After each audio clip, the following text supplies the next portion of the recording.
Praise Lord. आज का दिन फिर से परमेश्वर ने हमारे जीवन में दिया है प्यारों। उसकी भलाई के लिए प्रभु को धन्यवाद करें। हम स्तुति आराधना में जाने से पहले एक वचन को मैं पढ़ना चाहती हूँ। ये वचन में ऐसा लिखा है, भजन संहिता 103 का 1 और 2। हे मेरे मन यहोवा को धन्य कह, और जो कुछ मुझ में है वो उसके पवित्र नाम को धन्य कह। हे मेरे मन यहोवा का धन्य कह, और उसके किसी उपकार को न भूलना। हालेलुया। दाऊद अपने मन को कहता है कि मेरे मन तू यहोवा को धन्य करे। आज ये समय है प्यारे, जो कुछ परमेश्वर ने हमारे जीवन में दिया है, उन सारे बातों को, उसने किया हर एक उपकार को कभी ना भूलना। हर बातों को प्रभु को धन्यवाद करें प्यारे, उसके नाम की स्तुति करें, उसकी आराधना करें। आमीन।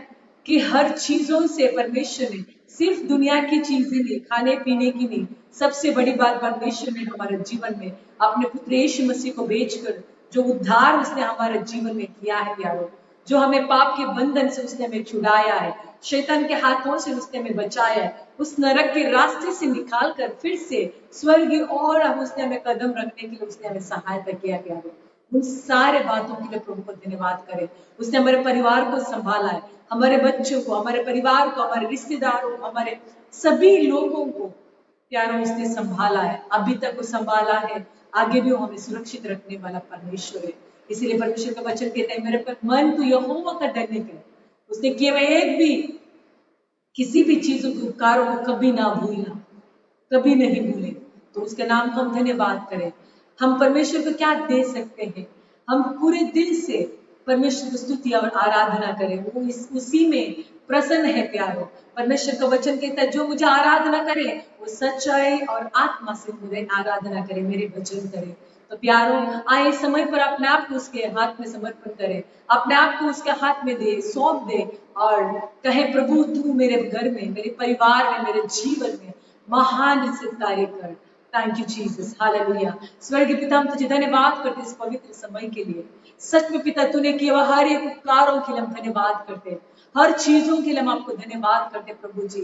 प्रभु, हम प्रार्थना करते इस समय पर, जब हम स्तुति आराधना में, वचनों में जब हम जाते हैं पिता यीशु मसीह, तू हमें सहायता कर, तू हमारे बीच में रहकर तू हमें चला। पवित्र आत्मा तू हमें अगुवाई कर, तू हमें अगुवाई कर परमेश्वर। धन्यवाद करते परमेश्वर, आदर महिमा गौरव हम आपको देते हैं यीशु मसीह के पवित्र नाम से। आमेन। आमेन।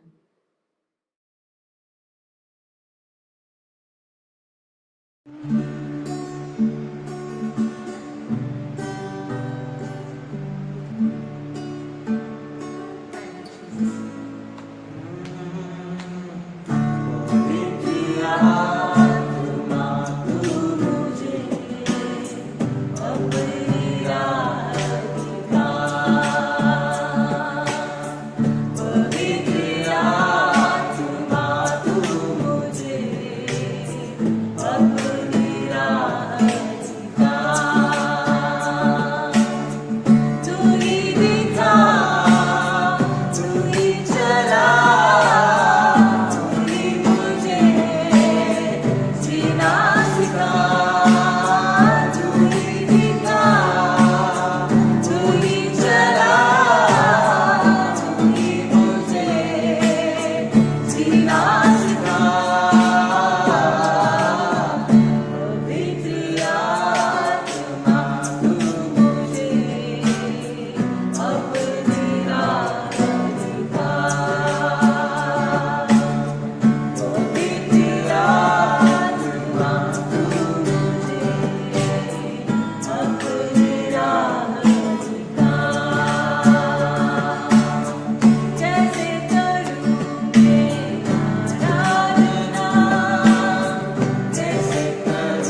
हमारे वो साथ है, कर हमारा उसके हाथ है।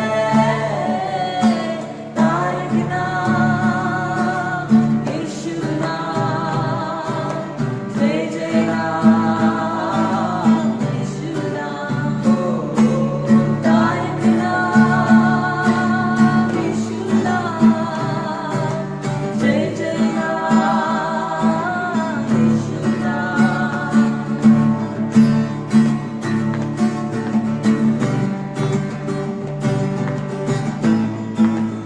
Thank you, Jesus. उसके पास जो भी आता है, वो उसे अपनाता है। उसके पास जो भी आता है, वो उसे अपनाता है। अपने लहू से उसे धोता है, तारनहार बन जाता है। अपने लहू से उसे धोता है, तारनहार बन जाता है।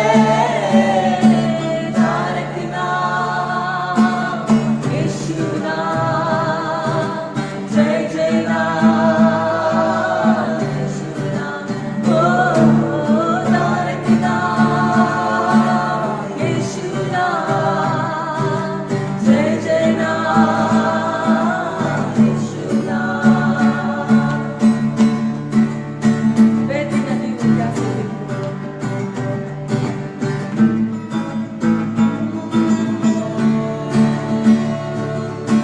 बहती नदी वो प्यासे दिल को, वो सावन है बंदर मन को।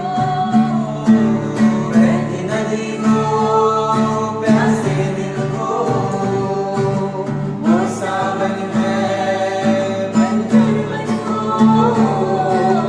तारक नाम यीशु नाम, जय जय नाम यीशु नाम। ओ तारक नाम यीशु नाम, जय जय नाम यीशु नाम। तारक नाम यीशु नाम, जय जय नाम यीशु नाम। नित्य उसके पास तारक नाम यीशु नाम, जय जय नाम यीशु नाम। उसके पास जो भी आता है, वो उसे अपनाता। सब मिलकर के उसके पास जो भी आता है, वो उसे अपनाता है। वो उसे अपनाता है।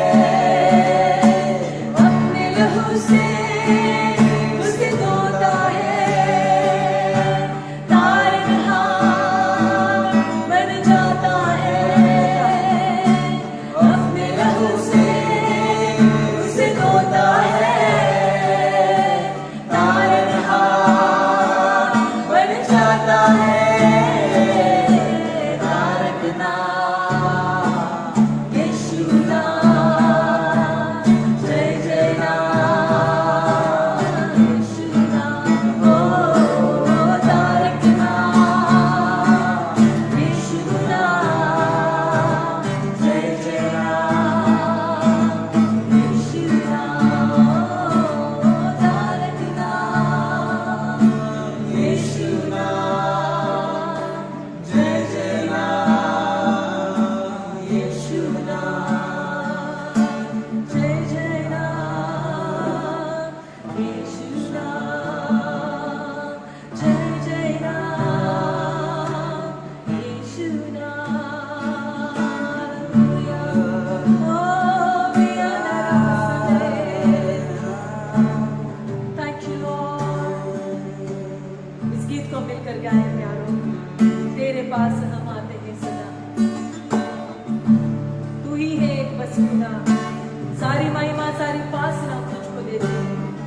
तेरे प्यार का हो गया असर, चल रहा हूँ मैं तेरी राहों पर, तेरे प्यार पे हो गया फिदा, दुनिया से तुम्हें हो गया जुदा, तेरे प्यार का हो गया असर, चल रहा हूँ मैं तेरे राहों पर, तेरे प्यार पे हो गया फिदा, दुनिया से तुम्हें हो गया जुदा, मेरे खुदा, मेरे खुदा, यीशुआ,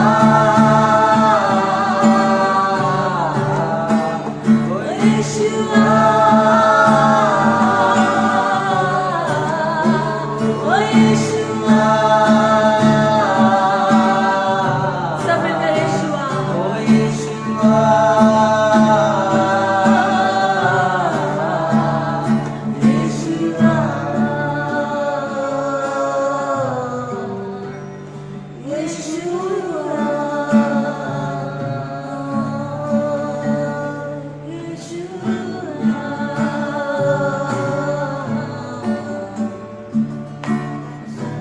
सोचता था जाऊं मैं कहाँ, आ मेरे पास आ, तूने ये कहा, सोचता मैं था जाऊं मैं कहाँ, आ मेरे पास आ, तूने ये कहा, मुझसे तूने ये वादा है किया, चाहे कुछ भी हो तू साथ है सदा, मुझसे तूने ये वादा है किया, चाहे कुछ भी हो तू साथ है सदा, मेरे खुदा, मेरे खुदा, मेरे खुदा, यीशुआ, ओ यीशुआ, ओ यीशुआ, ओ यीशुआ,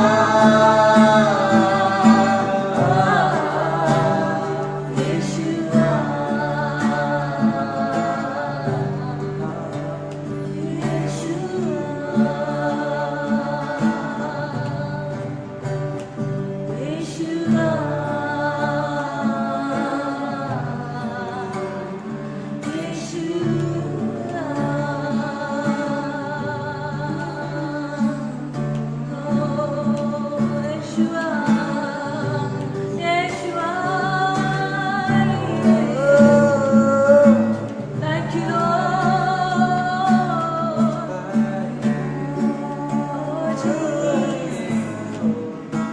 Your faithful God, तू विश्वासी योग्य है.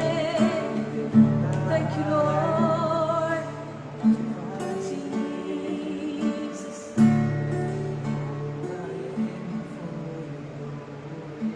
Thank you, Lord.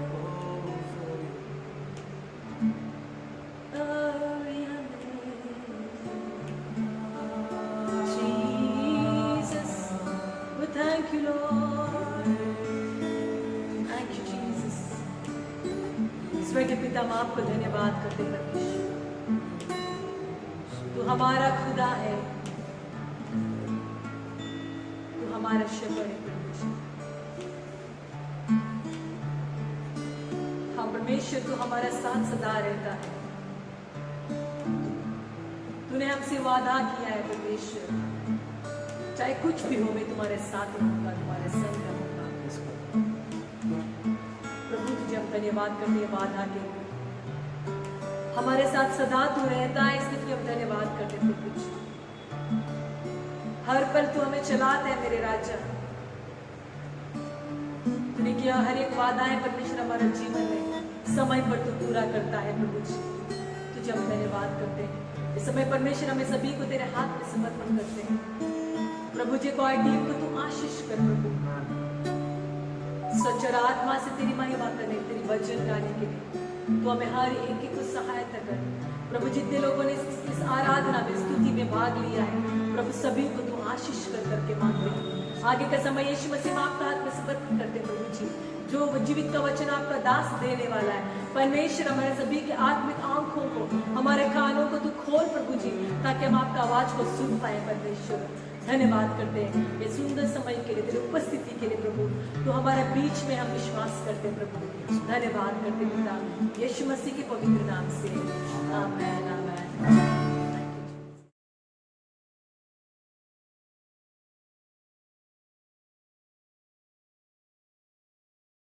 Wanted to share with you that we have to fulfill the destiny that God has called us for, and the greatest destiny is that we have to glorify Jesus, and Jesus has given His glory to us. यीशु मसीह ने उसकी महिमा को हमें दिया है। अब प्रभु का वचन करता है रोमियो का 8 का जो 29-30 में कि यीशु मसीह में हम इतना ही नहीं कि बुलाए गए हैं, चुने गए हैं, और जो जिनको चुना गए हैं उनको धार्मिक ठहरा गया है। जिनको धार्मिक ठहरे गए हैं उनको महिमावृत किए हैं। We are called, chosen, justified, sanctified and glorified. तो ये बहुत जरूरी है कि हम ये बात को सही रीति से समझें, और यीशु मसीह ने जो जिसके लिए हमको बुलाया है, देखो जो पौलुस ने कहा, I take hold of him what he has taken hold of me। फिलिपियों का 3 का 12 में पौलुस कहता है कि जिस बात के लिए मसीह ने मुझे चुना है उस बात के लिए मैंने मसीह को थामे रखा है। I take hold of him, मैं प्रभु को पकड़ के चलता हूं, उसके ऊपर ध्यान रखे चलता हूं, उसके ऊपर ध्यान रखे भागता हूं कि जिस बात के लिए उसने मुझे चुना है। तो हम सब विश्वासियों को हमारे लिए एक लक्ष्य है, हमारे लिए एक मंजिल है, हमारे लिए एक डेस्टिनी है, हमारे लिए एक रेस है। जो हिब्रू का 12 का 1-2 वचन में जिधर पौलुस हमें लिखता है that we have to run the race with perseverance, हमने जो हमारी दौड़ धीरज से दौड़ना है, वो जो रेस बात लिखा है, जो दौड़ की बात लिखा है, वो जो एक भाषांतर में ऐसा है कि वो हमारे लिए एक मंजिल है, एक हमारे लिए एक डेस्टिनी है। जो परमेश्वर ने हमें ये जो रेस में, ये दौड़ में चुना है दौड़ने के लिए, या ऐसे ही दौड़ नहीं है कि हम कैसे भी दौड़े, हमारे लिए एक मंजिल है। The race that God has called us to run on this earth, it is a destiny that God has for us. Our race is not just like run anywhere, anyhow. That God has prepared a destiny, God has prepared a race, God has prepared a plan, a purpose for our lives. परमेश्वर ने हमारे लिए एक मकसद है, हमारे लिए एक पर्पस है, हमारा हर व्यक्तियों के लिए एक मंजिल है। वो मंजिल को जानना और उसके अनुसार दौड़ना, ये हमारे लिए बहुत जरूरी है। आप बोलोगे कि मेरे लिए एक मंजिल है क्या? Do I have a destiny for my life? Yes, प्रभु का पास हर व्यक्ति के लिए एक मंजिल है, एक डेस्टिनी है, एक पर्पस है, एक चुना हुआ दौड़ है।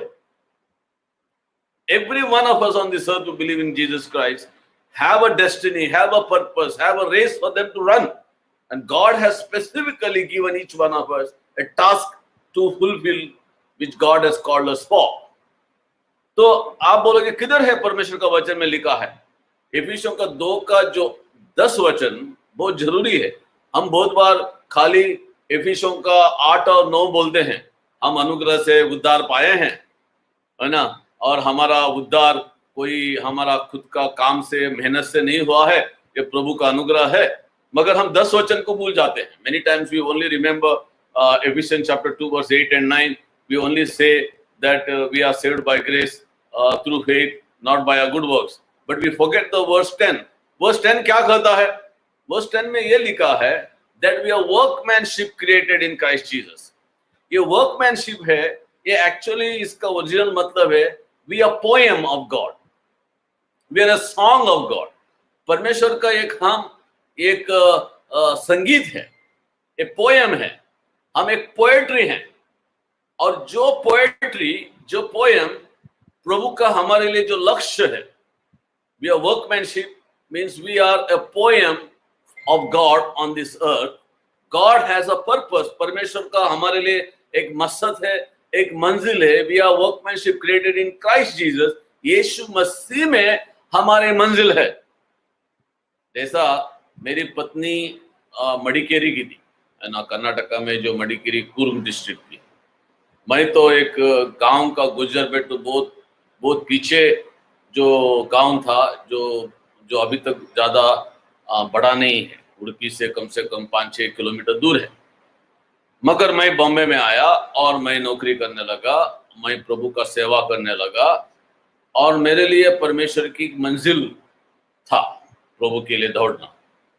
जब मेरी पत्नी का मेरे साथ शादी हुई, वो नर्स थी, मैं एक इंजीनियर था, मैं एक जूनियर इंजीनियर था, मैं इंस्पेक्टर का काम करता था, है ना, जो क्वालिटी कंट्रोल का। मैं जब हमारा शादी हुआ, उसका मंजिल बदल गई, मेरा भी मंजिल बदल गया। जो प्रभु ने मेरे लिए चुना था कि मैंने बॉम्बे में रहूं, जो प्रभु ने चुना था कि मैं प्रभु का सेवा करूं, तो जो दिन मेरी पत्नी की मेरे से शादी होगी, उसका नर्सिंग प्रोफेशन वो कंटिन्यू नहीं कर सकी वो टाइम पर, कम से कम 20 साल के लिए। वो मेरे से विवाह होके मेरी सेवा में एक हो गई। तो हमारा दोनों का मंजिल अभी एक हो गया। अभी वो एक रास्ते में दौड़ सकती है और मैं और एक रास्ते में नहीं दौड़ सकता हूँ, क्योंकि हमारी विवाह हुआ है, हमारे 3 बच्चे हैं, हम एक घर में रहते हैं और हम एक प्रभु का योजना पूरी करते हैं। You know, when we married, we become a part of each other. We connected to destiny of one another, and the 2 people have 2 race to run, have now become a one team together as a married husband and wife, and a race becomes together. So also, जैसे प्रभु को हमने स्वीकार किया, हमने हमारे जीवन को प्रभु को दे दिया, हम प्रभु के दुल्हन बन गए, तो हमारा डेस्टिनी है, जो हमारा लक्ष्य है, जो हमारा मंजिल है, बदल गया। हम अभी यीशु के साथ दौड़ने लगे, क्योंकि हम यीशु के अभी दुल्हन हैं। अभी आप तो डाइवर्स नहीं दे सकते हो यीशु मसीह को। आप तो डाइवर्स दे सकते हो अगर आप नहीं चाहते तो, मगर वो तुमको नहीं छोड़ने वाला है ना। उसने कहा है, I will never leave you and I will never forsake you. एक बार यीशु ने आपको स्वीकार किया, यीशु मसीह आपको कभी भी नहीं छोड़ेगा, और वो आपको छोड़ने के लिए भी नहीं छोड़ेगा। आप अगर चाहोगे मैं छोड़ूंगा यीशु मसीह को, ऐसा लिखा है, even when we are faithless he is still faithful. हम अगर विश्वास खो बैठेंगे तो भी वो हमारे लिए विश्वास योग्य रहेगा। तो व्हेन वी अंडरस्टैंड डेस्टिनी, जब हम हमारी मंजिल के बारे में सीखते हैं, हमने ये समझना है कि मैं यीशु मसीह की मंजिल से एक हुआ हूं। जैसे मेरा पत्नी की मंजिल मेरे से जुड़ा हुआ है। क्यों? हमारा विवाह होके हम एक शरीर हुए हैं, एक परिवार हुए हैं, एक घर में रहते हैं। हमारे दोनों का 3 बच्चे हैं, उसके अलग बच्चे, मेरे अलग बच्चे नहीं हैं, तो हमारा एक परिवार हो गया। तो वैसे ही जब यीशु मसीह को हमने स्वीकार किया, हमारा जीवन हमने यीशु मसीह को दिया, हम परमेश्वर के परिवार में जुड़ गए। When we accepted Christ, we surrendered our life to Christ, we became His bride, and we are joined in God's family. So परमेश्वर का, प्रभु यीशु का मंजिल, प्रभु यीशु का डेस्टिनी हमारा हो गया, क्योंकि हम उसके शरीर बन गए ये पृथ्वी पर। और इसके लिए यीशु मसीह ने योना का 17 अध्याय में प्रार्थना किया कि मैंने मेरी महिमा को उनको दिया है। I have given my glory to them. इसके लिए प्रभु का वचन रोमियों का 8 का 29-30 में कहता है, them that he called he also predestined, whom he knew he predestined, whom he predestined he justified, whom he justified, actually उसके बीच में sanctified, whom he sanctified, glorified, but in other versions, whom he has justified, them also he glorified. Glorified बोलेगा तो क्या? हम यीशु मसीह के साथ हमारी महिमा हुई है, यीशु मसीह के साथ महिमा बनित हुए हैं। आज यीशु मसीह स्वर्गीय स्थान में बैठा है, हम यीशु के साथ कुर्सित हुए हैं, जिलाए गए हैं, यीशु के साथ स्वर्ग में बैठे हैं, तो यीशु के साथ हमारी महिमा हुआ है। Because when he is glorified, we are glorified with him. जब यीशु मसीह की महिमा बनित हुआ, वो हम उसके साथ महिमा बनित हुए हैं। That's why कोलोसियों का 3 वचन कहता है, we are dead and we are hidden with Christ in God, and when Christ appears, we will appear with him in glory. We are one in Christ. We are hidden with Christ in God. We are died and now our life is hidden with Christ in God. हम मर चुके हैं, अभी हमारा जीवन यीशु मसीह के द्वारा परमेश्वर ने छिपा हुआ है। Then how can we fulfill this destiny? ये जो हमारे लिए जो लक्ष्य है, हमारे लिए जो मंजिल है, हमारे लिए जो प्रभु का बुलावत है, वो हम कैसे फुलफिल करें? हमने देखा कि जो फिलिपियों का 3:12 में पौलुस ने कहा, I take hold of him for which he has taken hold of me. तो ये जरूरी है कि मैं परमेश्वर को थांबे रखूं, थांबे चलूं, पकड़ के रहूं। अभी अगर मेरी पत्नी बोलेगी मैं तुम्हारे साथ नहीं रहूंगी, मैं वापस गांव जाएगी, मैं तुमको छोड़ेगी, है ना, तो क्या हो जाएगा? हमारा मंजिल अलग हो जाएगा, हम मंजिल पूरा नहीं कर पाएंगे साथ में। वैसे ही हम अगर यीशु मसीह को थामे नहीं रखें, यीशु मसीह के साथ नहीं चलें, यीशु मसीह के साथ नहीं दौड़े, हमको प्रभु ने बुलाया हुआ दिया हुआ मंजिल हम पूरा नहीं कर पाएंगे। इसके लिए हर दिन प्रभु के साथ हमारा रिश्ता बढ़ाना, पूरा दिल से प्रभु का प्यार करना या प्रभु का प्यार को समझना, प्रभु का प्यार में बढ़ना, प्रभु का प्यार को अनुभव करना, प्रभु का इच्छा को समझना। इसके लिए पवित्र आत्मा ने पौलुस के द्वारा कोलोसियों का चर्च के लिए प्रार्थना किया। कोलोसियों का 1 अध्याय का 9, 10, 11 वचन में, that God might fill you with the knowledge of his purpose, plan, pleasure of his will. तो ये बहुत जरूरी है कि हम एक दूसरे के लिए प्रार्थना करें, हमारा खुद के लिए प्रार्थना करें कि परमेश्वर हमें उसकी इच्छा का, उसकी पर्पस का, उसकी बुलावत की समझ को हमें दे। अगर हम परमेश्वर का इच्छा को नहीं समझें, परमेश्वर का योजना को नहीं समझें, परमेश्वर ने हमारे लिए किस बात के लिए चुना है नहीं समझे, हम कैसे दौड़ेंगे? We will run not according to the purpose of God. हम परमेश्वर की योजना के अनुसार नहीं दौड़ेंगे। इसके लिए प्रभु का वचन कहता है हिब्रियों का 12 अध्याय में, throw off everything that hinders you. फेंको जो चीज तुमको रुकावट लाती है, जो पाप तुम्हें कब्जा करने के लिए सोचता है हर समय। तुम्हारा लक्ष्य यीशु मसीह के ऊपर रखो, and run the race with patience, endurance, persistence, perseverance marked out for you. तो ये क्यों जरूरी है कि हम धीरज से दौड़ें? ये क्यों जरूरी है कि हम सही रीति से दौड़ें? क्योंकि परमेश्वर का मकसद क्या है? अभी देखो, परमेश्वर का मकसद पौलुस के लिए था, वो एक्ट्स का प्रेरितों का काम का 20 का 24 में लिखा है, 20 का 24 में लिखा है कि जो क्या मकसद था, God has called me to be a minister of the gospel to the nations. प्रभु का बुलावत है कि मैं प्रभु का सुसमाचार राष्ट्रों में बताऊं, और इसके लिए I am running this race, ऐसा कहा। अभी अगर आप देखें प्रेरितों का काम का 20 अध्याय का 16 वचन से पौलुस कहता है कि मैं ये सेवा में हूं और मैं हिम्मत नहीं हरूंगा। एंड जो भी जिधर भी मैं जाता हूं, जो भी गांव में जाता हूं, शहर में जाता हूं, पवित्र आत्मा मुझे वार्निंग देता है कि मेरे लिए क्लेश है, संकट है, तकलीफ है, फिर भी मैं मेरा जान का प्यार नहीं करूंगा, क्योंकि मेरे को प्रभु का जो बुलावत है, जो मेरे लिए रखा है, वो पूरा करना है। तो मैं अभी यरूशलेम में जा रहा हूं, मुझे मालूम है मेरे लिए संकट और तकलीफ अलग अलग शहर में है, मगर मुझे परमेश्वर का मकसद को पूरा करना है। I don't count my life as worth to live. I am ready to give my life for him. अभी जब तक पवित्र आत्मा हमें वो जगह में नहीं लाता है that we don't want to live for ourselves but for the glory of God, and we don't love our lives more than God, and we are even ready to surrender our lives, even if we have to give up our lives for God to fulfill the race that God has called for us. We are not able to run carefully. Why? Because every time when we try to run, we are afraid. अभी मेरे को जो मैं शादी के पहले बहुत powerful सुसमाचार सुनाने वाला रोड इवेंजलिस्ट था, तो मैं रोड में खड़ा रहता था और कुछ लोगों के साथ, विश्वासियों के साथ हम लोग कुछ गाना गाते थे और कुछ ड्रामा करते थे। हमारे पास अलग अलग टीम आता था और मैं माइक लेके सुसमाचार बताना शुरू करता था, क्योंकि हमारा वो समय 23 साल उम्र था और मैं बहुत जवान था, फायरी था। तो 23-24 साल में मेरे को तो जीने का कोई मकसद नहीं था, मेरे को खाली एक ही जीने का था, प्रभु के लिए। और मैं तो मरने के लिए तैयार था। मेरा कोई पत्नी नहीं थी, ना बच्चे थी, ना कोई थी, माँ बाप जरूर थे, मगर मेरा प्यार प्रभु के लिए इतना था कि मैं हर समय प्रचार करते समय एक चीज बोलता था, तुमको क्या चाहिए कि यीशु सच्चा है, इधर हूं मैं, मरने के लिए तैयार हूं, ऐसा बोलता था। मैंने बहुत बार बोला, बहुत बार बोला, कम से कम 4 साल ऐसा बात किया, 4-5 साल। बाद में मेरा 89 में शादी हुआ, बहुत खूबसूरत पत्नी से शादी हुआ और मेरे को अच्छे खूबसूरत 3 बच्चे हो गए।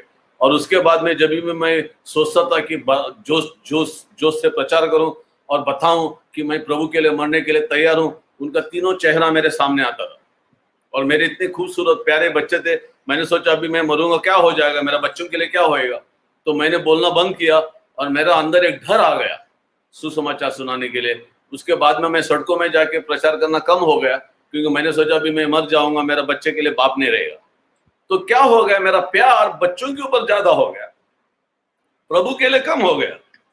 और बहुत साल के पहले, कम से कम मुझे लगता है 20 साल के पहले, 20-25 साल के पहले हम राजस्थान गए थे और उधर हमारा बहुत अच्छा कॉन्फ्रेंस था। और वो कॉन्फ्रेंस, बहुत गर्मी भी था उस समय पर, समर सीजन था।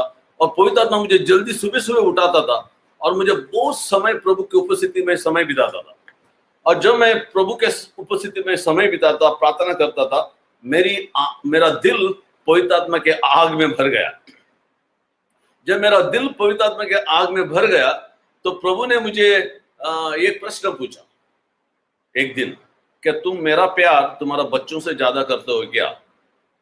जब मैंने वो वाणी को सुना, मैं शांत हो गया और मैंने मेरा हाथ ऊपर किया और कहा, हाँ प्रभु, मैं तुम्हारा प्यार मेरे बच्चों से ज्यादा करता हूं।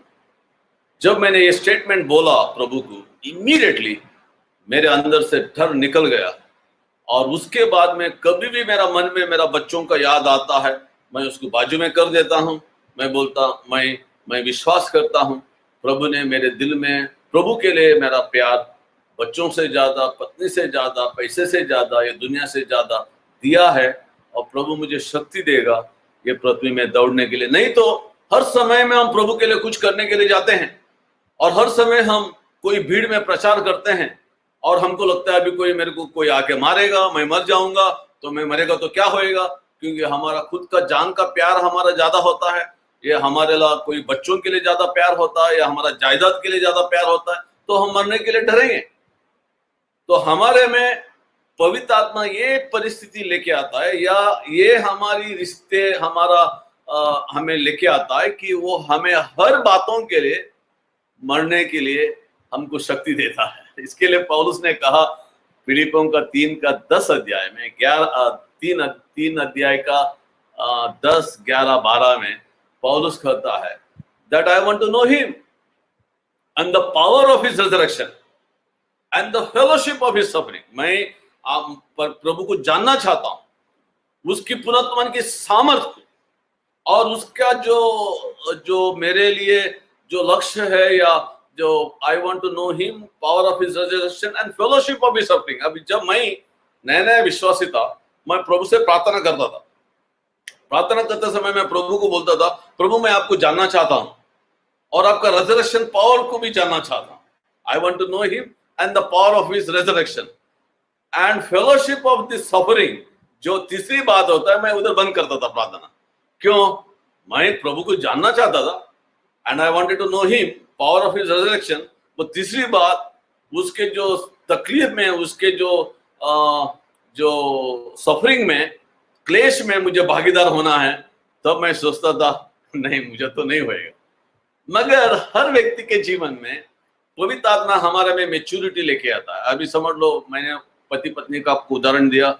एक पति पत्नी से जब उसकी शादी होता है या पत्नी का शादी, औरत की शादी होती है, वो एक दूसरे का सफरिंग में स्लोली भागीदार होने लगते हैं। बहुत कम पत्नियां बोलेंगी अरे तुम मर जाओ, मेरे को क्या करने गए, तुमको तकलीफ है तो मुझे क्या तकलीफ है ना। ऐसा बहुत कम पत्नियां बोलती हैं, या पति भी ऐसा नहीं बोलते हैं पत्नी को, और तुमको तकलीफ है ना, मुझे थोड़ी है, मैं अच्छा हूं ना। मगर एक सच्चा पति पत्नी की तकलीफ में भागीदार होना चाहता है, और सच्चा पत्नी पति की तकलीफ को उसका तकलीफ बोल के समझती है, और उनके हर परेशानी में वो एक होते हैं। वो रिश्ता यीशु मसीह हमको दुल्हन से और हमारा प्रभु से लेके आना चाहता है। हम ऐसे दुल्हन नहीं है, प्रभु मुझे आशीष चाहिए, आपको, आप प्रभु हो, आप हमारा आत्मा का दुल्हा हो, मुझे घर दे दो, मुझे बंगला दे दो, मुझे कार दे दो, मुझे अच्छी तबीयत दे दो, मुझे फेमस बनाओ, मगर आपके बारे में, तकलीफ के बारे में मुझे मत बोलो। आपके तकलीफ में मैं क्लेश में एक होना नहीं चाहता हूं।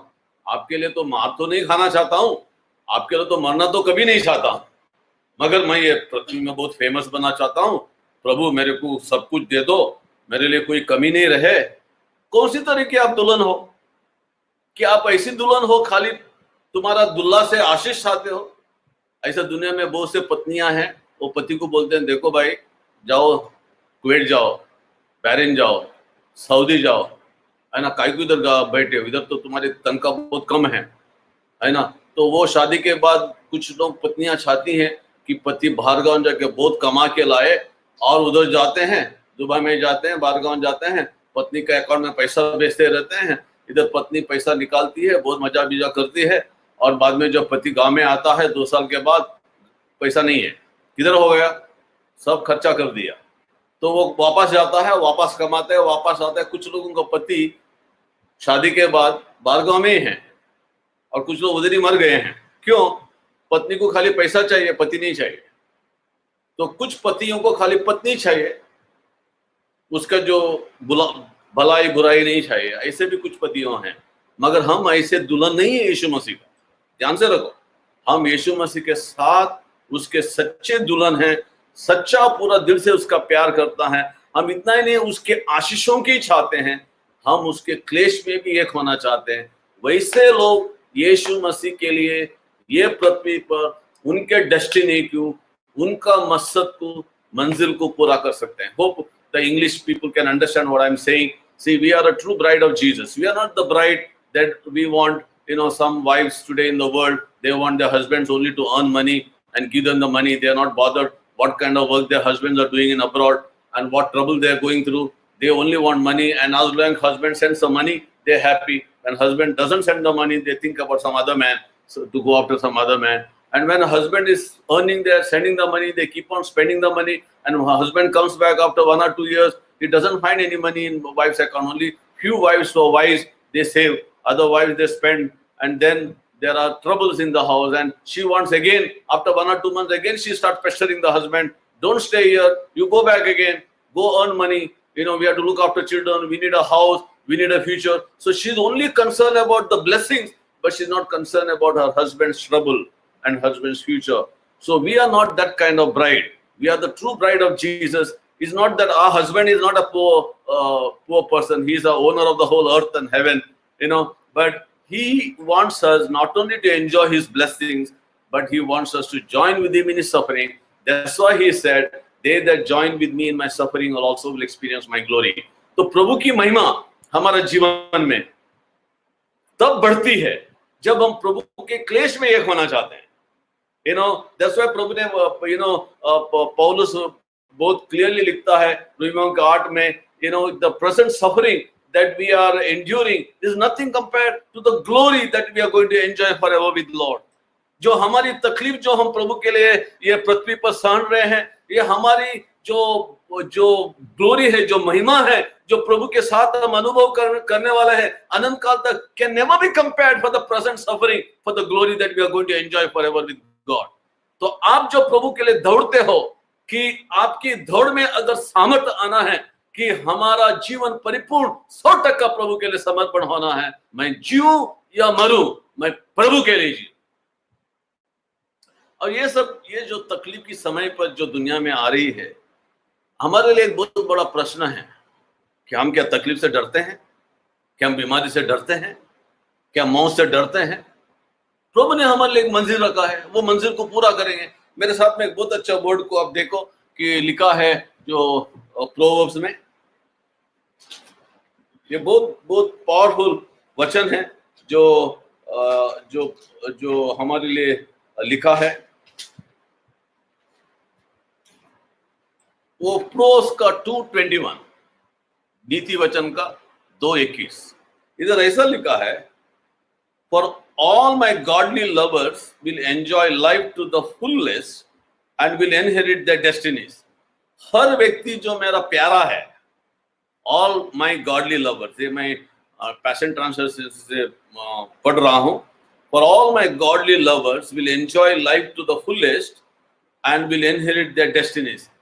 हर मेरा प्यार करने वाले बच्चों जो मेरे they will enjoy life to the fullest, उनका पूरा जीवन को वो अनुभव करेंगे। And will inherit the destinies, जो मंजिल है उनके लिए, जो बुलावत है, वो पूरा करेंगे। और बाकी जगह में लिखा है, समझ लो, बाकी एम्पलीफाइड में ऐसा लिखा है, for the upright those who are right standing with God will live in the land and those of integrity who are blameless in God's sight will remain in it. इसका मतलब प्रभु ने ये धरती को चुना है कि हम ये मंजिल को पूरा करें पृथ्वी पर। प्रभु का हमारे लिए एक मंजिल है, हमारे लिए रेस है, हमारे लिए एक दौड़ है, और वो दौड़ में वो है कि हम ये पृथ्वी पर राज्य करें। तो अब जल्दी मरने वाला नहीं हो, डरो मत। कोई बीमारी आपको नहीं लगेगी, कोई बीमारी में आपको मरने के लिए प्रभु ने नहीं चुना है। प्रभु ने चुना है कि आप ये पृथ्वी पर उसकी महिमा करें। तो इसके लिए आप खुद की जान का प्यार नहीं करोगे तो आपको कोई मारने वाला नहीं है, क्योंकि प्रभु का समय आने तक कोई मरेगा, कोई मर नहीं जाएगा। पौलुस नहीं मरा, पतरस नहीं मरा, जब तक समय नहीं आया। अभी आपको मालूम है, जो मैंने प्रेरितों का काम का 20:24 में मैंने बोला कि पौलुस यरूशलेम में जा रहा था और उसको पवित्र आत्मा ने ऑलरेडी वार्निंग दिया था कि क्लेश और संकट उसको रहेंगे, मगर पवित्र आत्मा उसने कहा, Holy Spirit is urging me, Holy Spirit is urging me that I must go to Jerusalem. अभी बहुत लोगों ने उससे कहा मत जाओ, क्योंकि उनको मालूम पड़ा कि वो वापस नहीं आने वाला है ना, तो वापस वो लोग नहीं देखेंगे, वो रोने लगे। तो उसने कहा, काई को रो के मेरा दिल को तुम लोग तोड़ रहे हो, कि मैं खाली मेरे लिए प्रभु के लिए क्लेश उठाने के लिए नहीं हूं, मैं प्रभु के लिए मर भी जाऊंगा, मैं खुश हूं। तो वो उसने लोगों को बोला, तुम काई को रो रहे हो मेरे लिए, कि मैं थोड़ी मौत से डरने वाला हूं। क्यों? उसको अंदर पवित्र आत्मा का मार्गदर्शन था दैट वो यरूशलेम में जाना चाहिए, और वो गया। और जैसा पवित्र आत्मा ने उसको वार्निंग दिया था, उसको वो पकड़ा गया। पकड़ने के बाद वो बंदीगृह में गया।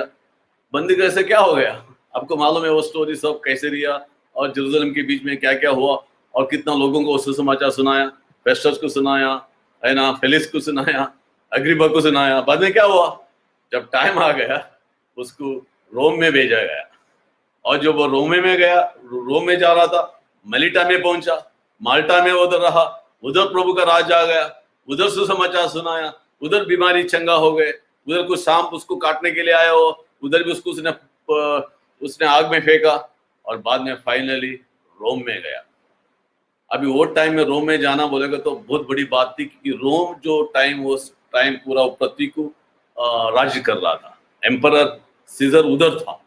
और उधर जाने के बाद वो क्या किया, उसने एक बहुत बड़ा भाड़ा का घर लिया 2 साल के लिए, और सुबह से शाम तक शुरू किया प्रचार करने के लिए, है ना। लोग आते थे, अलग अलग जगह से लोग आते थे, सुबह से दोपहर तक लोग रहते थे, और वो सुबह से दोपहर तक उनको सिखाता था, हर दिन सिखाता था।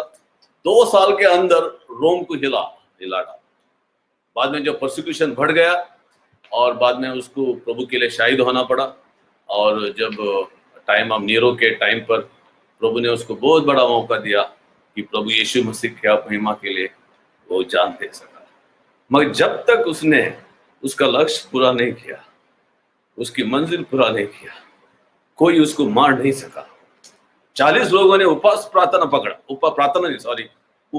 वो लोग कुछ खाएंगे नहीं, कुछ पिएंगे नहीं, जब तक वो पौलुस को मार नहीं डालेंगे। वो लोग कुछ प्रसिद्ध हो गए, वो लोग कुछ कर सके पॉल के लिए? कुछ नहीं कर सके। जब एम्परर को मालूम पड़ा, सॉरी उधर का कमांडर को मालूम पड़ा कि जो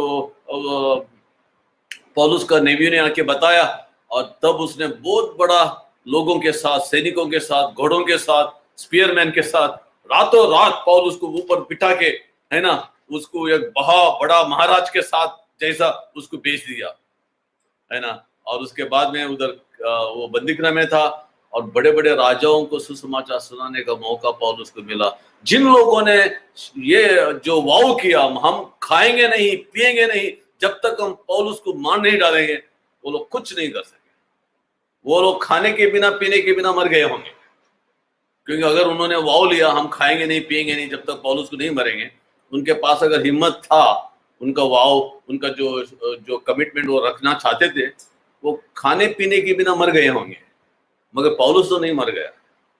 पौलुस रोम में गया, रोम के द्वारा पूरा रोम में सुसमाचार सुनाया, और वो टाइम रोम जो पूरा पृथ्वी का ऊपर राज्य कर रहा था, पूरा पृथ्वी के ऊपर असर आ गया। और थोड़े सालों के अंदर जो मसीह जो ये है विश्वास है, जो रोमियो का एम्परर तक वो सुसमाचार पहुंचा। और एम्परर जो बाद में जो आया, वो एम्परर जिसने मिस्र के ऊपर विश्वास किया, और उसने घोषित किया कि जो सुसमाचार यीशु मसीह का जो पीछा करने वाले जो क्रिश्चियंस है, उनका जो बहुत बड़ा क्रिश्चियनिटी का जो वर्ल्ड में ये हो गया। और उसके बाद में जो है ना, हम हट गए, उसका टॉपिक में हम नहीं जाएंगे। So are you ready to run your race? क्या आप तैयार हो आपकी मंजिल को पूरी करने के लिए? जो मंजिल प्रभु ने आपके लिए रखा है, तो मंजिल हमने पूरी करना है। तो मंजिल पूरा करने के लिए और एक बात पौलुस ने कहा कि एफिसियों का, फिलिपियों का 2:12 में ये लिखा है that work out your salvation in fear and trembling, for God worketh in you, 12 और 13 में। जो तुम्हारे लिए जो क्या है साल्वेशन, इसका मतलब एम्पलीफाइड में fulfil the goal of your salvation. और एक भाषांतर में यीशु मसीह तुम्हारा अंदर रहता है, उसकी जो मकसद तुमने पूरा, जो प्रभु ने तुम्हारे लिए चुना है, जो 13 वचन में लिखा है, to will and to purpose but God is working in you. इसका मतलब प्रभु तुम्हारे अंदर उसकी मंजिल को पूरा कर रहा है, एंड तुमने जो वो मंजिल को विधेयता होना है। You have to obey the purpose of God in your life. God has a will and purpose for you, according to verse 13. And what Paul is writing in verse 12, like obedient children, work out your salvation in fear and trembling, because it's God who worketh in you to will and to fulfill his purpose. और वो वापस Hebrew में उसका बारे में वापस लिखा है। तो इसका मतलब क्या है? आप और हम आज्ञाकारी होना है पवित्र आत्मा के सामने से, और विद फियर एंड ट्रेमलिंग। देखो ध्यान से सुनो, अगर हम ये पृथ्वी पर ये दौड़ को दौड़ते समय, ये पृथ्वी पर प्रभु का मंजिल को पूरा करते समय, अगर हमारा अंदर प्रभु का भय नहीं रहेगा, हम प्रभु का मंजिल नहीं पूरा कर सके। तो we have to run the race that God has called us for. In fear and trembling we have to live every day. And the fear and trembling जो वर्ड है, जो फिलिपियन का 2:12 का जो वर्ड है, to hate sin, to hate lawlessness, to hate wickedness, and to persist in your race with God. If you want to fulfill God's purpose in your life on this earth, and you want to fulfill the destiny that God has called you for, अगर आप प्रभु की मकसद ये पृथ्वी पर पूरा करना चाहते हो, प्रभु का मंजिल जो आपके लिए रखा है, अगर आपके जीवन में प्रभु का भय में नहीं चलोगे, पाप से द्वेष नहीं करोगे, आपका समय खराब नहीं करोगे, क्योंकि थोड़ा समय जो प्रभु ने तुमको ये पृथ्वी पर दिया है, 60 साल 70 साल, वो बहुत इंपॉर्टेंट है। 24 घंटा जो आपके पास है, वो प्रभु को मंजिल को पूरा करने के लिए है, वेस्ट करने के लिए नहीं। Do you understand what I am saying? आप समझ रहे हो मैं क्या बोल रहा हूं? That time that God has given you, 60 years, 70 years, 80 years, is a precious time for you to run for God, not for waste time. My wife was sharing this last Saturday on couples meeting, not yesterday, before that. She was telling, I have one life to live on this earth. And this one life to live, I don't want to use for gossiping, slandering, and talking bad about others. I want to use that time for God's glory. मेरी पत्नी गया जो ये शनिवार ने, उसका पहले का शनिवार कपल्स मीटिंग में बोल रही थी कि एक ही जीवन प्रभु ने मेरे लिए दिया है। वो जीवन मैं किसका बुराई करके, किसका बुरा बात करके, किसका चुगली करके मैं जीना नहीं चाहती हूँ। मेरी एक जो जीवन है मैं प्रभु की महिमा के लिए जीना चाहती हूँ। इसका मतलब हर व्यक्ति जो प्रभु में है और हर व्यक्ति के अंदर पवित्र आत्मा की आग है, वो एक जीवन जो जीना चाहता है और चाहती है, वो प्रभु का मंजिल के लिए, प्रभु का लक्ष्य के लिए जीना चाहता है। So it's important for us to run this life with the fear and trembling and fulfil God's purpose for our lives. Romiyo का 8 अध्याय में 26, 27, 28 वचन में ध्यान से सुनो। इन Romans 8, 26, 27, 28 it is written that we don't know sometimes what we had to pray, but Holy Spirit pray through us with the words that we cannot express. There's two understanding in that verse. दो चीज है उसमें। एक तो पवित्र आत्मा हमारे द्वारा अन्य भाषा में प्रार्थना करता है, और एक जो अंडरस्टैंडिंग है, पवित्र आत्मा हमें ग्रोनिंग देता है, ट्रेवलिंग देता है। अब इन दिनों में कुछ प्रभु के सेवकों के ऊपर एक ग्रोनिंग आ रहा है, कुछ ट्रेवलिंग आ रहा है। तो वो जो पीड़ा देखकर प्रार्थना करने का एक बोझ आ रहा है। And this is very important. मुझे मेरा एक बहुत खास दोस्त था, वो दोस्त 40 दिन उपवास प्रार्थना में था बहुत साल के पहले, और 40 दिन उपवास प्रार्थना में जो 40वां दिन वो जमीन पर गिर गया और ट्रेवलिंग करने लगा, रोने लगा, रोने लगा, रोने लगा, रोने लगा, रोने लगा। और जैसे वो रोने लगा, उसके द्वारा इंग्लैंड के लिए प्रार्थना शुरू की, ब्रिटेन के लिए, यूके के लिए।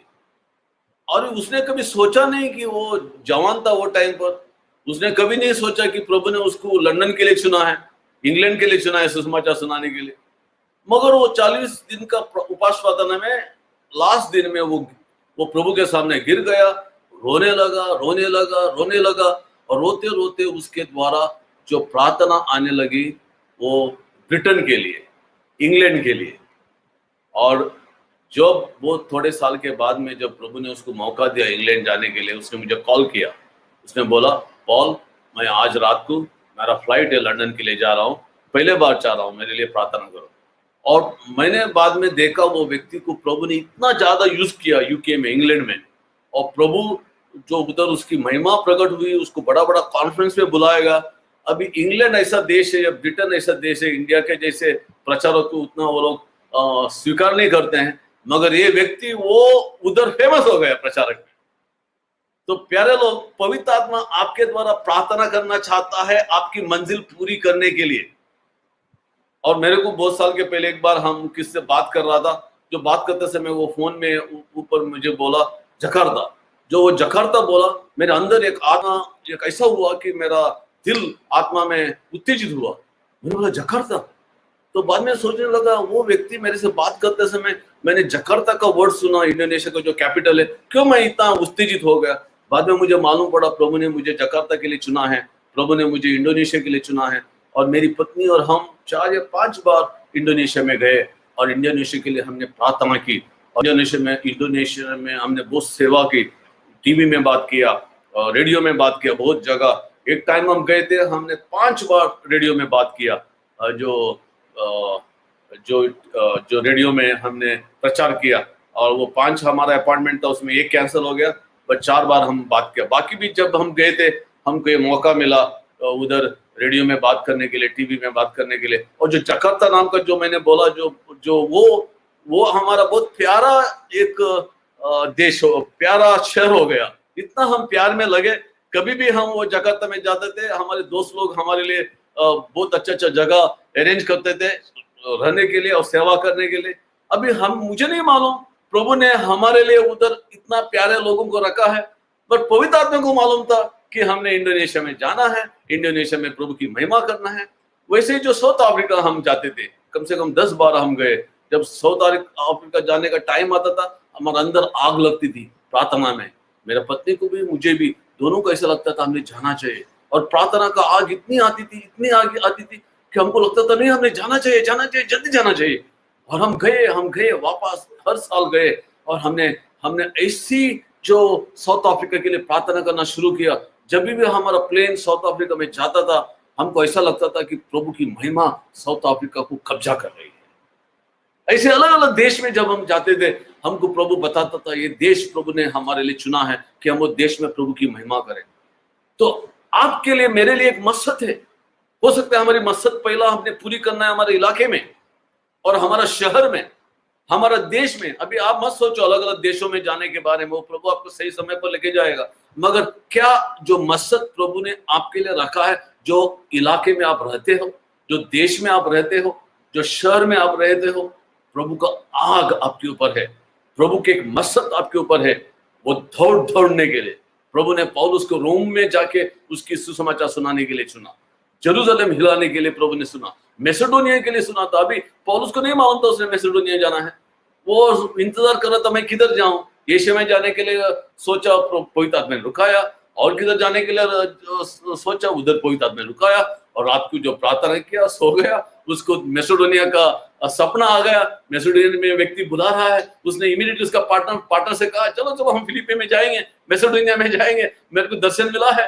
और वो गया और मैसेडोनिया में जाके उधर प्रभु की महिमा हुई, जेलर प्रभु में आया, लीडिया प्रभु में आ गई। मैसेडोनिया में फिलिपी में पावरफुल चर्च शुरू हो गया। अभी जो हमने लेटर पढ़ा फिलिपियों का 2 अध्याय का 12-13 वचन, और जो फिलिपियों का 3 का 10, 11, 12, 13 वचन, ये किधर से आया? फिलिपिया चर्च शुरू होने के बाद, फिलिपी में प्रभु की बड़ी महिमा होने के बाद, अभी फिलिपियों के चर्च के लिए पौलुस लिख रहा है। किधर से लिख रहा है? जेल से लिख रहा है, खत लिख रहा है फिलिपियों के लिए, और उसको याद आ रही है प्रभु ने कैसा उसको इस्तेमाल किया। वैसे ही पतरस एक दिन रात को दोपहर को प्रार्थना कर रहा था, है ना, खाना लेट हुआ तो टेरिस में गया, प्रार्थना करने लगा। उसको दर्शन दिखाया प्रभु ने। क्या दर्शन दिखाया? कॉर्नेलियस घर में जाने के लिए, है ना, जो सुसमाचार अन्य लोगों के बारे में बताने के लिए। जब हम प्रार्थना करते हैं, जब हम आत्मा में चलते हैं, प्रभु हमें प्रकटीकरण देता है किस बात के लिए उसने हमको चुना है। और वो दोपहर को जो प्रभु ने दर्शन दिया पतरस को, और पतरस रेडी हो गया कि जेंटाइल्स के पास जाने के लिए, कॉर्नेलियस के घर में जाने के लिए। तब तक प्रभु ने ऑलरेडी कॉर्नेलियस से बात किया था, उधर से लोग आए थे पीटर्स को बुलाने के लिए, और वो लोग नीचे थे खड़े, और पवित्र आत्मा की वाणी पौलुस ने सुना और पीटर ने सुना, और उनके साथ वो कॉर्नेलियस के घर में गया। और प्रेरितों के काम का 10 अध्याय में हम देखते हैं सुसमाचार अन्य जाति के लोगों के पास गया, पवित्र आत्मा उधर घिर गया प्रचार करते समय, और पूरा कॉर्नेलियस, उसके घर, उसके जितने भी मित्र दो आए थे, रिश्तेदार आए थे, पूरा पवित्र आत्मा में भर गए, अन्य भाषा बोलने लगे, भविष्यवाणी करने लगे, और प्रभु का सुसमाचार फैलने लगा। जैसे हम फिलिप के बारे में देखते हैं। फिलिप जो डीकन था कि जेरूशलेम चर्च में, एक्ट्स का 6 अध्याय में, जब उसके ऊपर पवित्र आत्मा आ गई, पवित्र आत्मा में विश्वास में भर गया, और जब परसिक्यूशन आया वो किधर पहुंच गया? सामरिया में पहुंच गया। और सामरिया में जाके उसने क्या किया? पूरा सामरिया को हिला डाला। हम देखते हैं प्रेरितों के काम का 8 अध्याय में, there was joy in the city of Samaria because जो हमारा फिलिप है, जो एक डीकन था, उधर जाके पावरफुल इवेंजलिस्ट बन गया, और उसने पूरा सामरिया को हिलाया। और जब सुसमाचार सामरिया में पहुंच गया, उधर हजारों लोग प्रभु में आएंगे, छुटकारा पाने लगे, चंगाई पाने लगे।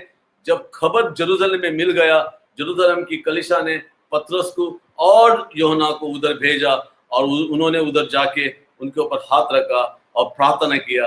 वो पवित्र आत्मा में भर गए, और प्रभु का बड़ा काम आगे बढ़ा। So are we ready to fulfil the destiny that God has for us? पवित्र आत्मा हमारे द्वारा प्रार्थना करता है। जो रोमियों का 8 का 26 वचन में हमने सुना, allow the Holy Spirit to pray through you, let the Holy Spirit intercede through you, travel through you, pray through you according to the Father's will to fulfil the destiny that God has for you. अगर हम हमारे जीवन को परमेश्वर के हाथ में समर्पण नहीं करेंगे, पवित्र आत्मा हमारे द्वारा प्रार्थना नहीं करेगा, और तो हम पिता का इच्छा पूरी करना मुश्किल है। इसके लिए सुबह, दोपहर को, रात को हमने हमारा समय खराब नहीं करना है। हमने प्रभु का वचन को ध्यान करना है, प्रभु का वचन को पढ़ना है, समझना है, प्रैक्टिस करना है, और प्रार्थना करना है, और एक दूसरों को वचन को सिखाना है। और थोड़ा भी जो मौका है हमको प्रभु का सेवा करना, हमने करना है। और जो करते करते प्रभु हमको हमारे में परिपक्वता बढ़ाएगा, और हमको जो प्रभु ने रखा हुआ मंजिल को हमारे द्वारा पूरी करेगा। And we will be able to fulfil the destiny that God has for us, fixing our eyes on Jesus who is author and the finisher of our faith. और मुझे लगता है जो ये विश्वास के बारे में जो लिखा है, Jesus is the author and the finisher of our faith, Hebrew का 12 का 2 वचन में, वो हो सकता है जो विश्वास हमारे लिए जरूरत है हमारी मकसद को पूरी करने के लिए, हमारा मंजिल को पूरी करने के लिए, हमारा डेस्टिनी को पूरी करने के लिए। सर, यीशु मसीह ने हमारे लिए डेस्टिनी, हमको हमारे लक्ष्य रखा है। Jesus has called us for a destiny, the destiny that he has for us. In one verse in Luke chapter 22 में 29 वचन, Luke chapter 22 verse 29, Jesus is telling his disciples, I will give you your destiny. मैं तुम्हारा मंजिल को मैं दे रहा हूँ, तुम्हारा लक्ष्य को दे रहा हूँ। I am promising you the kingdom realm that the Father has promised me. मैं तुम्हारे लिए जो राज्य को दे रहा हूँ, जो किंगडम दे रहा हूँ, जो पिता ने मुझे प्रॉमिस किया है। So the kingdom that we have is a destiny God has called us for. जो प्रभु यीशु ने जो हमें परमेश्वर का राज्य को दिया है, जो परमेश्वर का राज्य का वारिस बनाया है। That's why ask of me, I will give the nations as inheritance, ends of the earth as your possession. भजन संगीत का 2 अध्याय में हम देखते हैं प्रभु ने यीशु मसीह को कहा, मैं तुमको राष्ट्रों को दे देगा, मुझे मांगो मैं राष्ट्रों को तुमको अधिकारी देगा। और यीशु मसीह ने पिता से मांगा राष्ट्रों के लिए, और पिता ने यीशु मसीह को राष्ट्रों को दिया। इसके लिए जी उठने के बाद यीशु ने कहा, all authority in heaven and earth is given unto me, so go ye therefore make disciples of all nations। तो परमेश्वर का मकसद आपके लिए क्या है? What is the destiny that God has called you for? One of the destiny to be the possessor of heaven and earth, to be the possessor of these nations. The nations has called as our inheritance. इसका मतलब ये पृथ्वी पर जितने भी लोग रहते हैं वो हमारे लिए एक blessing है, हमारे लिए हमारा inheritance है। We are called to win the souls. We are called to disciple the nations. We are called to ask for the nations as inheritance, and ends of the earth is possession, because through Jesus Christ, with Jesus Christ, we are called to rule and reign on this earth. Jesus said, when I build my church, जब यीशु ने कहा मैं कलीसिया को बांधूंगा, it is his legislative assembly, उसके जो government है। Church बोलेगा तो ये नहीं है कि हम सोचते हैं मेंबर्स है, हमारा कलीसिया है, हमारा बिल्डिंग है, नहीं नहीं। चर्च का मतलब है इक्लेसिया। इक्लेसिया का मतलब इज अ गवर्नमेंट। गवर्नमेंट इसका मतलब जो उर्दू का अंडरस्टैंडिंग में यूनानी भाषा में is a legislative assembly of God, God's governmental authority on this earth. So when I said I build my church, इसका मतलब नहीं कि I am building the building, I am building the thing, I am building a community of witnesses that they will prevail against the gates of hell, है ना। प्रभु उसके लोगों को बांध रहा है कि वो मिनिस्टर्स बन रहे हैं, वो अधिकारी बन रहे हैं, वो उसका लेजिस्लेटिव असेंबली का कैबिनेट है, वो ये पृथ्वी पर उसके गवर्नमेंट को लाएंगे। That is the meaning of the church, that means ecclesia. So प्रभु को महिमा हो। आपने इतना अच्छा प्रभु का वचन सुना हिंदी इंग्लिश में। हम कोशिश करेंगे फ्यूचर में कैसा आप लोगों को वचन सुनाएं। हम खाली हिंदी में बात करना चाहते थे, पर हमारे बहुत से फ्रेंड्स हैं जो सुनना चाहते हैं वचन को, जिनको हिंदी नहीं आता है। पर प्रभु का आग और प्रभु की महिमा आपके ऊपर हो। पिता इस समय आइए हम रोटी और दास के लिए हम प्रार्थना करें। पिता हम धन्यवाद करते हैं आज आपके दास के द्वारा, आपके जीवित वचन के द्वारा आपने हमसे बातें किया। इस समय पर परमेश्वर हम अपने आप को आपके हाथों में समर्पण करते हैं। पिता हम धन्यवाद करते हैं अब तक आपने हमें संभाला और आपकी उपस्थिति में आपने हमें अभी तक बना रहने के लिए सहायता किया। धन्यवाद पवित्र आत्मा, हमें आज तक आपने अगुवाई किया। इस समय पर रोटी और दास में हिस्सा लेते समय हम प्रभु अपने आप को जांचते हैं। प्रभु किसी बात से मैंने आपको दुखाया, हमने आपका विरोध पाप किया, प्रभु हमें क्षमा कर। इस समय पर अपने आप को हम जांचते हैं प्रभु हम पर फिर एक बार आप दया कर। आपका अनुग्रह प्रभु हमारे ऊपर हम मांगते हैं। प्रभु यीशु आपका पवित्र रक्त से हमारे हृदय को धो लो प्रभु, हमें शुद्ध कर प्रभु। हम याद करते यीशु मसीह आपने बहाया उस लहू को, आपने तोड़ कर दिया वह उस शरीर को हम याद करते हैं। आज पूरे दिल से, पूरा मन से, शक्ति से आपको धन्यवाद करते हैं प्रभु। आपका पवित्र बलिदान के द्वारा आज हमारा उद्धार हुआ है, हमारे जीवन में परिवर्तन हुआ है प्रभु, और आपने हमें स्वर्ग का जीवन दिया है। इसके लिए धन्यवाद प्रभु। इस समय पर हम धन्यवाद करते हैं प्रभु रोटी और दास के लिए। इन्हें प्रभु आप आशीष कर यीशु मसीह के नाम से, आमीन आमीन। Praise the Lord. आज जो वचन आप लोगों ने सुना कि हमारे सीनियर पास्टर थे और आप लोग आशीष पाए रहे। और प्यारों, आज मैं लास्ट टाइम भी आपको बताया कि मेरा बहन का कलीसिया में कम से हर दिन वहाँ प्रार्थना है शाम को और 100 से ज़्यादा लोग हर दिन जूम में आते हैं। लेकिन आज हमारा कलीसिया में इतना लोग होने के नाते आज बच्चों का स्टडी जूम में जाते हैं, जूम में करते हैं। और मुझे एक बात समझ नहीं आ रहे हैं, हर एक के पास मोबाइल है, हर एक के पास व्हाट्सएप है, फिर भी अब हमने रोज मीटिंग नहीं रखा है, हफ्ते में अभी 3 दिन मीटिंग है। वो मीटिंग में भी सब लोग इन्वॉल्व नहीं होते हैं और कई सेवा करने वाले जो प्रभु में आगे हैं उन लोग भी इसमें इन्वॉल्व नहीं है।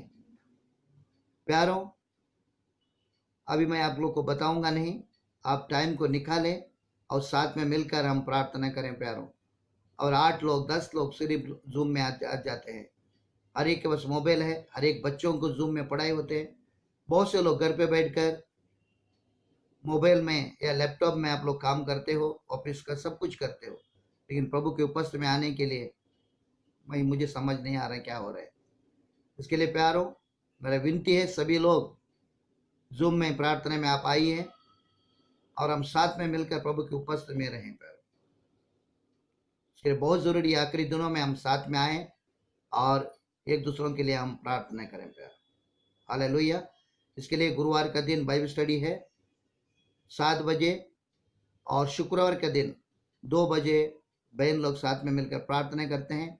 शनिवार के दिन 10 बजे उपवास प्रार्थना है और रविवार का दिन 10:30 बजे सभा होगी। इसके लिए आप प्रार्थना कीजिए, हम साथ में मिलकर हम प्रार्थना करें। और आपका जो भी प्रार्थना निवेदन है आप हमें बता सकते हैं, हम आपके लिए प्रार्थना करेंगे।